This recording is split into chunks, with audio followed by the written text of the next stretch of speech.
अविरल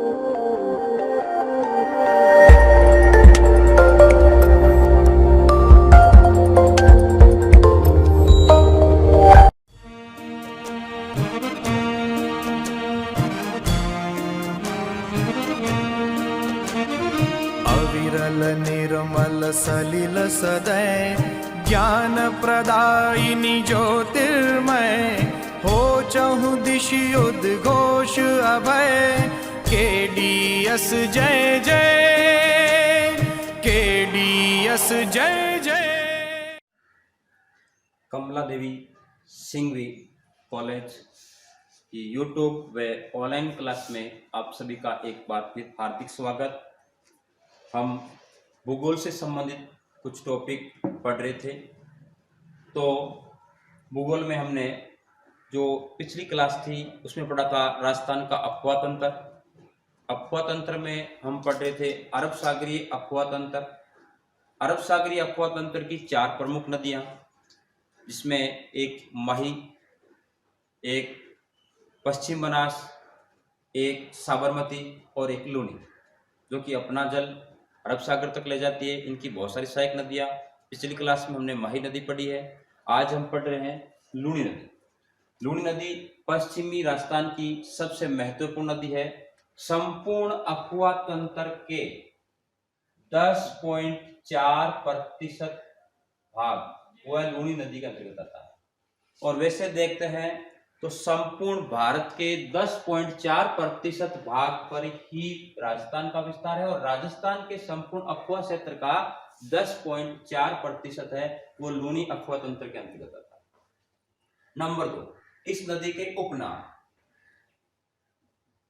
उपनाम किसी क्षेत्र विशेष में इसको अलग अलग नाम से जाना जाता है। तो एक बात, लूनी नदी को कहते हैं लवणवती, जिससे कि नाम ही लूनी, हम हमारे भारतीय भाषा में कहते हैं लूण, खारा, लवणवती।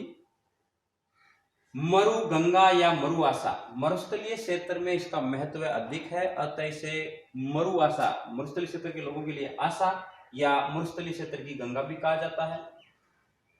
ये जोधपुर और उसके आसपास का क्षेत्र मारवाड़ क्षेत्र कहलाता है, अतः उस क्षेत्र में इस नदी का महत्व होने के कारण इसे मारवाड़ की गंगा भी कहते हैं।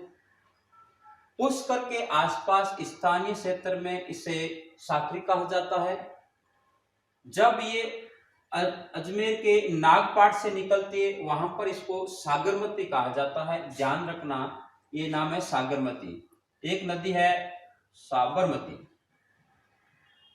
जब ऑप्शन में पूछ लिया जाता है कि लूनी नदी का उद्गम क्षेत्र पर क्या नाम है, और 4 ऑप्शन दिए जाता है, उसमें ए में देते हैं साबरमती और अंत में दे दिया सागरमती।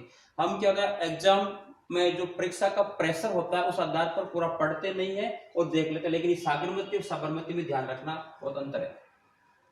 इसके बाद आगे देखते हैं, तो यह नदी है अजमेर से लेकर के बाड़मेर के बालोतरा क्षेत्र तक इसका पानी मीठा है। उसके बाद स्थानीय क्षेत्र की जो मिट्टी है उसमें लवणता अधिक होने के कारण इसका पानी खारा हो जाता है, तो इसे आदि खारी व आदि मीठी या आदि मीठी आदि खारी नदी के नाम से जाना जाता है। और ये पश्चिमी राजस्थान की बहुत महत्वपूर्ण नदी होने के कारण इसका नाम है पश्चिमी राजस्थान की गंगा। तो एक बार आप इसको पढ़ लें, देख लें। हम देखते हैं इसकी कुल लंबाई। तो लूनी नदी की लंबाई है वो है 4 और 5, 4 5 जोड़ने पर होता है 9 किलोमीटर। कुल लंबाई है इसकी वो है 495 किलोमीटर। लेकिन राजस्थान में कितनी है, अलग अलग किताबों में इसकी लंबाई अलग अलग दी गई है। कहीं पर 330 किलोमीटर दी गई है, कहीं पर 350 दी गई है, कहीं पर 380 दी गई है। सामान्यतः हम ये मानते हैं 330 से 350 किलोमीटर यह इसकी लंबाई है। हाँ, अलग अलग किताबों में अलग है, इसकी लंबाई संभवतः नहीं पूछी जाएगी क्योंकि अलग अलग किताबों अलग है। फिर भी याद रखना है 330 से 350 किलोमीटर तक की लंबाई है वो इसकी राजस्थान में, और कुल लंबाई है वो 495 किलोमीटर। अब हम लूनी नदी के बारे में पढ़ते हैं। तो सबसे पहले आपको पता होना चाहिए राजस्थान का हृदय जैसे अजमेर में यहाँ पर पहाड़ है, पहाड़ का नाम नाग पहाड़ या नाग पहाड़ियां। अजमेर की नाग पहाड़ियों से एक जलधारा निकलती है और उस जलधारा का नाम है सागरमती।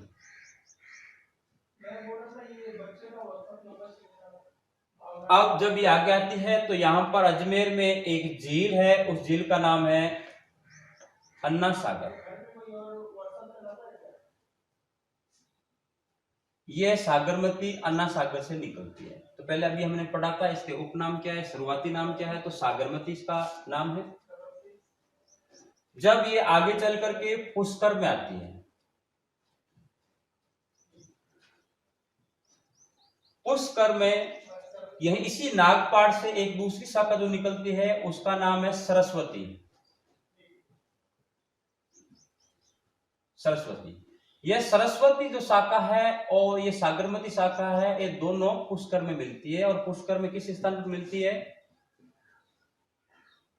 गोविंदगढ़।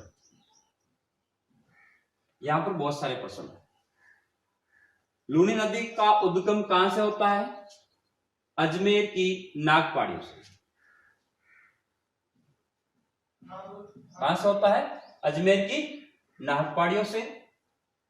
किस रूप में होता है या पहले किस नाम से जाना जाता है? सागरमती नाम से जाना जाता है। किस झील से गुजरती है? अन्ना सागर झील से गुजरती है।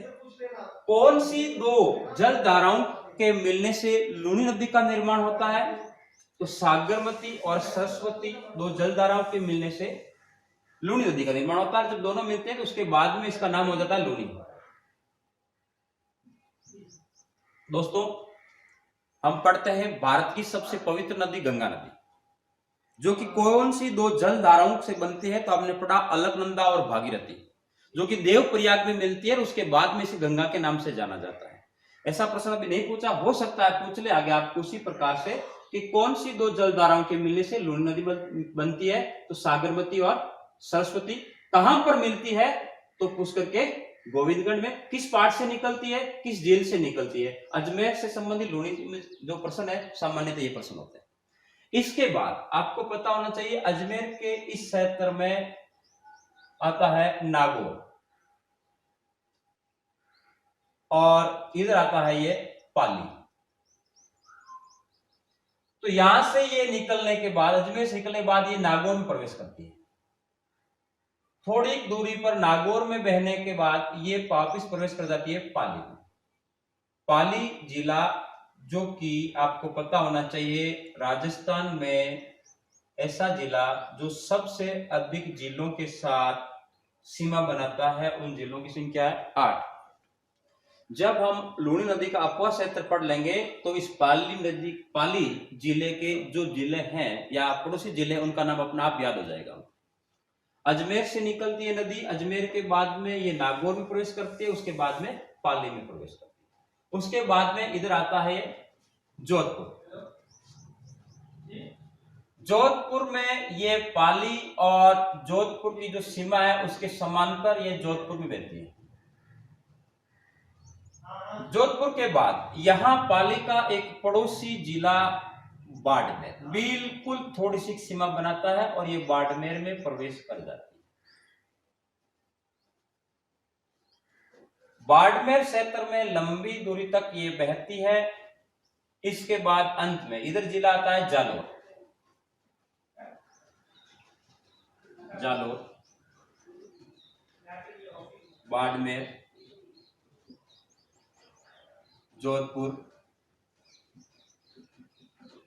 नागौर, पाली और पहले है अजमेर, जालोर। यहां ये गुजरात में मिलने से पहले थोड़ी बहुत जालौर प्रवेश करती है और फिर ये गुजरात में प्रवेश करती है और अंत में ये जाती है कच्छ की खाड़ी। यहां एक जिले की और स्थिति हम ध्यान में रखेंगे, यहां आता है वो आता है सिरोही। तो दोस्तों एक बार मैं वापस बताता हूं कि राजस्थान की ये लूनी नदी किन जिलों से होकर गुजरती है। राजस्थान की 3 नदियां हैं, जो कि 6 जिलों से होकर गुजरती है। नंबर 1 नदी है उसमें चंबल नदी। चंबल नदी भी 6 जिलों से गुजरती है, चंबल। नंबर 2 बनास। बनास नदी भी 6 जिलों से गुजरती है। नंबर 3 लूनी, 6 जिलों से गुजरती है। 3 नदियां राजस्थान की है जो 6 जिलों से गुजरती है। इसमें से एक चंबल, और चंबल से तीनों नाम बन जाते हैं। च का मतलब चंबल, बे का मतलब बनास, ले का मतलब लूनी। तो हम पढ़ रहे हैं लूनी नदी के बारे में। तो लूनी नदी एक बार हम वापिस देखते हैं। तो यहां से पहले अजमेर, अजमेर के बाद नागौर, नागौर के बाद पाली, ये जोधपुर, और यहां इसके सीमा पास प्रवेश करती है बाड़मेर, और अंत में कुछ हद तक जालोर बहने के बाद, गुजरात में बहने के बाद ये जाती है कच्छ का रण। तो अभी हम जो देख रहे हैं, इस आधार पर अब हम पढ़ेंगे कि ये किस प्रकार सहायक नदियों की सहायता से अपना अपवाद तंत्र तैयार करती है। तो दोस्तों, लूनी नदी में हम पढ़ते हैं इसकी प्रमुख सहायक नदियां। उससे पहले मैं आपको एक बता दूं दायां और बायां। जैसे कि हमने पहले पढ़ा था, लूनी नदी है वो राजस्थान में इस प्रकार प्रवेश करती है बांसवाड़ा में। उसके बाद ये डूंगरपुर बांसवाड़ा की सीमा बनाते हैं और इस प्रकार उल्टे जो आकार में चलती है। सामान्यतः हमारे पास सामने समस्या हो जाती है दायां क्या होता है और बायां क्या होता है। नदी का दायां और बायां कैसे निर्धारित होता है? नदी जिस दिशा में बहती है उसी दिशा में, यदि ये नदी इस प्रकार बहती है तो इसका दाहिना हिस्सा यह है और बायां हिस्सा ये है।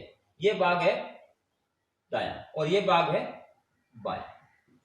और जब ये नदी इससे इस प्रकार इसकी दिशा ये हो जाती है तब इसका ये भाग हो जाता, बाहरी भाग, ये भाग कहलाता है दायां और ये भाग कहलाता है बायां।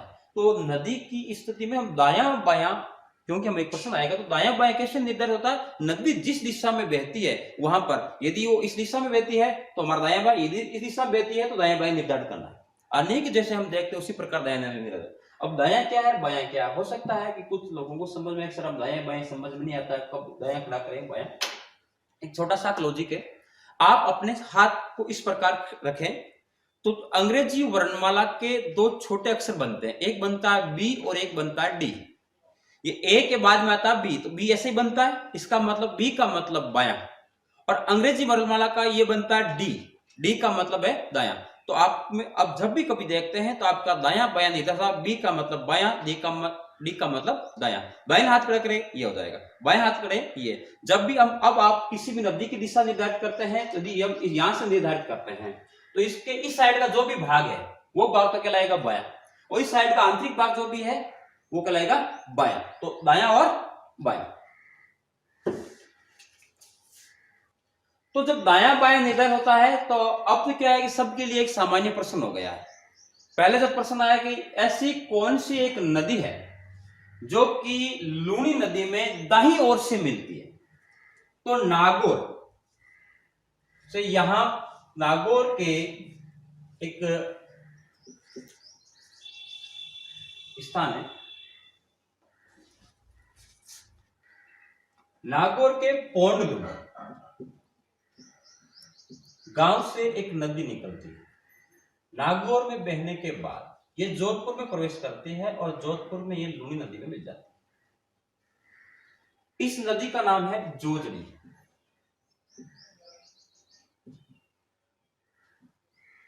इस नदी के बारे में हमें 2 बातें याद रखनी है।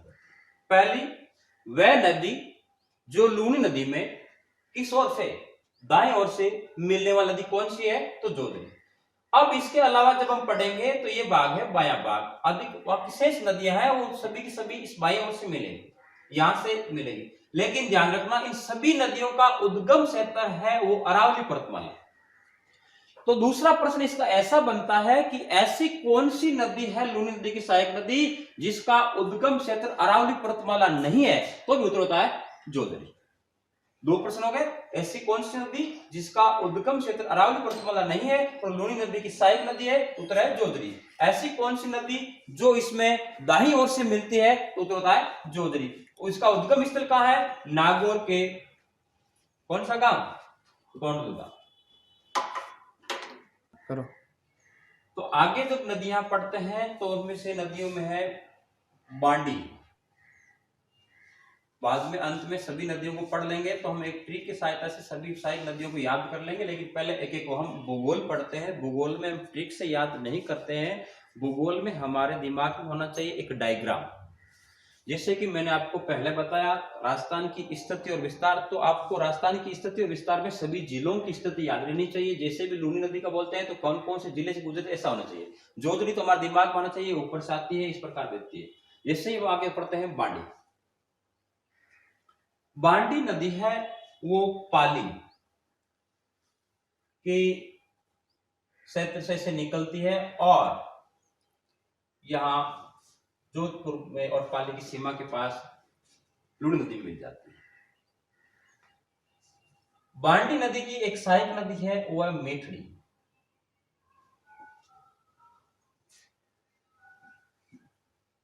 मेठड़ी तो बांडी और मेठड़ी। आगे नेक्स्ट नदी पढ़ते हैं तो यहां से एक नदी निकलती है, उसका नाम है सुकड़ी।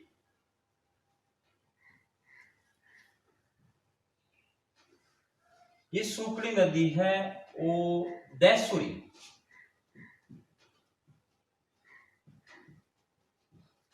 पाली से निकलती है। ये इस प्रकार चलने के बाद कुछ हद तक जालोर में मिल जाती है, जालोर, और उसके बाद बाड़मेर में मिल जाती है किसमें? लूनी। तो सुकड़ी नदी का अपवा तंत्र हुआ पाली, जालोर और बाड़मेर। जालोर में इस सुकड़ी नदी पर एक बांध बना है जिसका नाम है बांकली बांध। सहायक नदियों में जोजड़ी, उसके बाद हमने पढ़ा ये कौन सी नदी थी? बांडी। ये कौन सी थी? मेठड़ी। और यह सुकड़ी। इसके बाद एक महत्वपूर्ण नदी जवाई।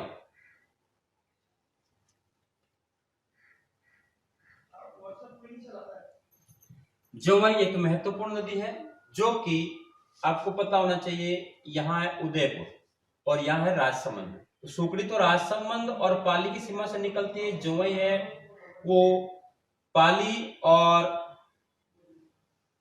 उदयपुर की सीमा से निकलती है। ये निकलने के बाद जालोर में आगे वैसे बहते हुए आगे जाकर के बाड़मेर में इसमें मिल जाती है। और यहां पर पाली में इस जवाई नदी पर एक जवाई बांध बनाया गया। इस बांध की विशेषता है कि ये मारवाड़ का सबसे बड़ा बांध है, अतः इसे मारवाड़ का अमृत सरोवर कहते हैं। मारवाड़ का अमृत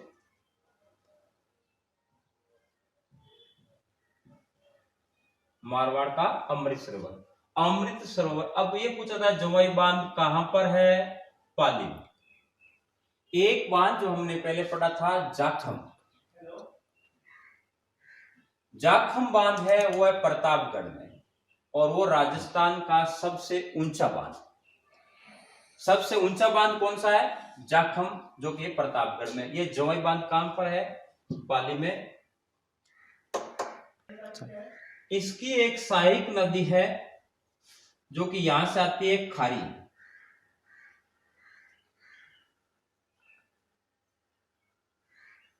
ये साइला नामक स्थान पर इसमें मिलती है। और पहले यहां सॉरी एक भूल गए हम, जुवाई नदी का उद्गम क्षेत्र पाली जिले के बाली पंचायत समिति है, या कह सकते हैं तहसील के गोरिया गांव। ऐसे कि हम देखते हैं कि अपने गांव के सारे जो खेत होते हैं उन्हें हम गोरिया कहते हैं। तो यहाँ पर पाली और उदयपुर दोनों की सीमा पर, जो सीमा पर तो गोरिया कहते हैं, तो वहां पर इस आधार पर इसको नाम ऐसे याद रह जाएगा गोरिया गांव। तो पाली के बाली तहसील के गोरिया गांव से निकलती है जवाई नदी, जो कि महत्वपूर्ण, इस पर जवाई बांध बना। जवाई बांध कहां पर है? पाली में है। और जवाई नदी की एक सहायक नदी है, उसका नाम है खारी। एक अंतिम सहायक नदी जो कि यहां से निकलती है जालोर से,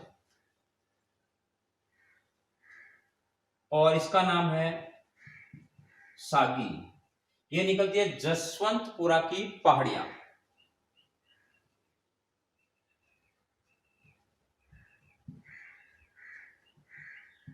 जसवंतपुरा की पहाड़ियों से निकलती है सागी। तो इसकी प्रमुख सहायक नदियां एक बार वापस नाम लेते हैं: जोजड़ी, मेटड़ी, बांडी, सुपड़ी, जवाई, खारी और सागी। यदि एक डायग्राम, हम कह सकते हैं एक ट्रिक आधार पर इनको याद करते हैं तो सरलतापूर्वक याद करेंगे, लेकिन मैं भूगोल के स्टूडेंट से तो ये आशा करता हूं कि वो ट्रिक के आधार पर याद नहीं करेंगे, वो एक दिमाग में इस मैप को बनाएंगे और मैप के आधार पर इसको याद करेंगे। और जहां तक संभव है झीलों की स्थिति, उसके बाद आप जब भी इसको पढ़ें मैप से पढ़ें, और मैप से पढ़ने से जो स्थायी रहता है। तो हम इसको ट्रिक के आधार पर याद करते हैं, तो ऐसे बोल सकते हैं लीलड़ी का जवाई, लीलड़ी का जवाई, या ऐसे बोले बांड की लीलड़ी का जवाई है, वो जोजड़ी की सगाई में खारी और मिठाई या मिठाई लेकर आया। लिखते हैं एक मिनट। सहायक नदियों को हम इस प्रकार से याद कर सकते हैं: बांड की लीलड़ी का जवाई जोजड़ी की सगाई में मीठी खारी बातें कहता है या कह गया। तो बांड की हम अपने स्थानीय भाषा में बांडी का मतलब हम लेते हैं, बांडी मतलब चुगलीखोर, जो कुछ भी कहते हैं। बांडी का यहां पर निकलेंगे, हम निकालेंगे बांडी।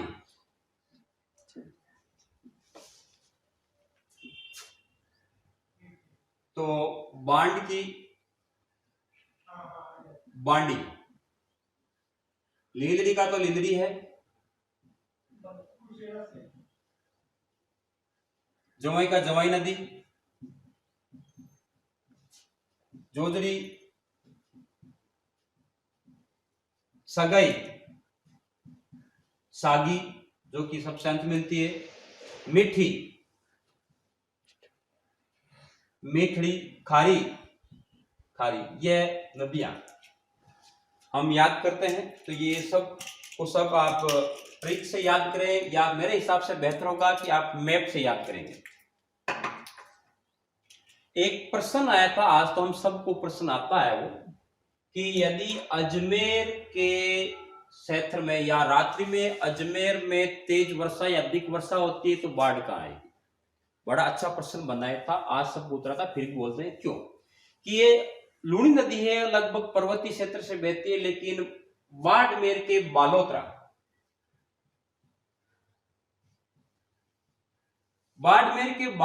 क्षेत्र में इसका नदी का जो पेटा का मतलब है अंत्य स्थल, उससे भी ये नीचे का भाग भी बसा हुआ है बालोतरा। जब अजमेर उसके आसपास में केदी क्षेत्र में यदि वर्षा होती है तो इस नदी के माध्यम से ये पानी धीरे धीरे चला जाता है बाड़मेर के बालोतरा में, और वहां पर पेटा नीचा होने के कारण क्षेत्र में बाढ़ आ जाती है।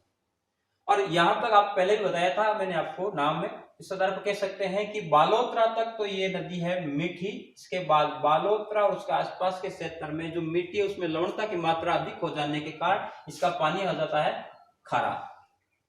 अतः इस नदी को आदि मीठी व आदि खारी के नाम से भी जाना जाता है।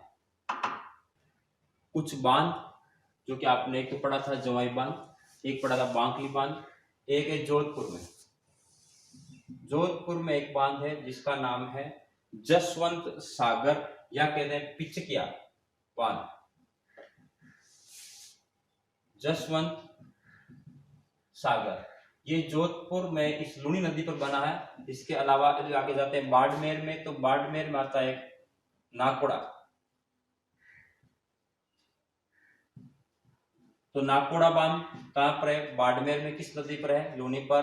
जोधपुर में जसवंत सागर बांध है। इसके अलावा हमने पढ़ा था एक बांकली बांध और एक पढ़ा था जवाई बांध। ये प्रमुख बांध। जवाई बांध पाली में।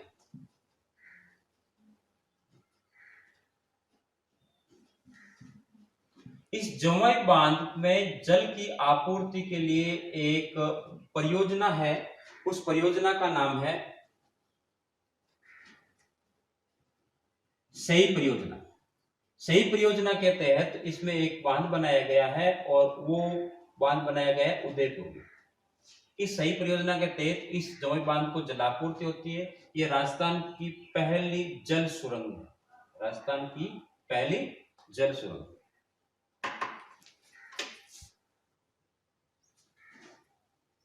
कोई भी टॉपिक पूर्ण रूप से एक अध्यापक इस क्लास में पूरा नहीं करवाता। हाँ, बेसिक तरीके से इसे बताता है कि ऐसा ऐसा होता है, उस मैप या डायग्राम की सहायता से आप समझ सकते हैं। लेकिन इसके अलावा आप दूसरी किताब, कोई गाइड वहां से लेंगे कि उसको साथ लेंगे। इसमें जो चीजें, जो बांध है या कोई दूसरी चीजें छूट गई है, उन चीजों को आप और याद करेंगे। जो जो दूसरी चीजें पढ़ता है वो अन्य विद्यार्थियों से और आगे जाता है। तो इस चैनल को आप अधिक से अधिक लाइक करें, आगे भेजें और अधिक से अधिक विद्यार्थियों को जोड़ें। धन्यवाद।